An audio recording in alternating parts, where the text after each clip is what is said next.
সেদিনের মতো আজকেও ছাগলগুলোকে বের করে দেখছি ছাগলের বাটে প্রচুর পরিমাণে দুধ। তো তার বাচ্চারা দেখুন 4টা বাচ্চাই তার দুধ খাওয়ার জন্য ছুটে চলে গেছে তার কাছে, কিন্তু সে দিবে না, কখনোই দিবে না। আসলে সে দিতেও চায় না, কারণ বাচ্চার বয়স অনেক হয়ে গেছে, প্রায় 4-5 মাস হয়ে গেছে। দেখুন কেমন কীভাবে ঢিপ মারছে, খেতে দিবে না বলো। তারপরেও ওর মধ্যে একটা বাচ্চা আছে, সেটা হচ্ছে একটু বড়, তাকেই মানে নিয়মিত তাকেই দুধ খাওয়াই শুধু চুরি করে।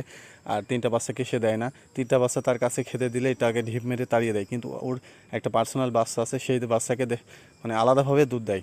তো যাই হোক, দুধ দেওয়ার পরে আজকে ভিডিওটা একটু লম্বাই করলাম আগের ভিডিও থেকে।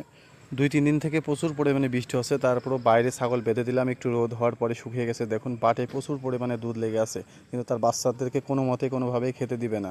তো আমার এই বড় ছাগলটা দেখুন পাতা শেষ হয়ে গেছে, তারপরও গাছের উপরে উঠে একদম মানে ছালগুলোও খেয়ে নেবে। তো দেখুন কি অবস্থার ঘরের ভিতরে ছাগল বের করার পরে সারাতে আমার এই বড় ছাগলটা একদম চুনিয়ে শেষ করে ফেলে একদম, মানে তার চুনাতে অর্ধেক পুরো ভরে যায় চোখের উপর থেকেই। এদিকে ওর দেখা দেখে সবাই ছোট বড় সবাই করছে, মানে গাছে ওঠা শুরু করে দিয়েছে। তারপরে দেখুন আমার ব্রয়লার মুরগিগুলা 5টা কিনছিলাম, তার মধ্যে 2টা মারা গেছে। অল টাইম গা ওদের ভেজা থাকে, বাইরে থেকে বৃষ্টির পরে তারপরেও ওদের গা ভেজা থাকে, একটা তার মধ্যে মারা গেছে।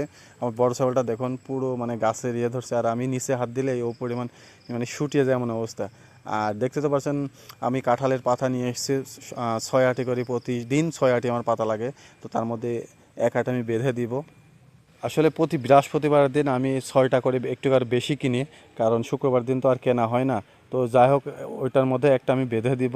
আমি তারপর আমার ছাগলকে সকালে নাস্তা মনে করেন যে 2 আটি পাতা দিয়ে তাদের শুরু করি।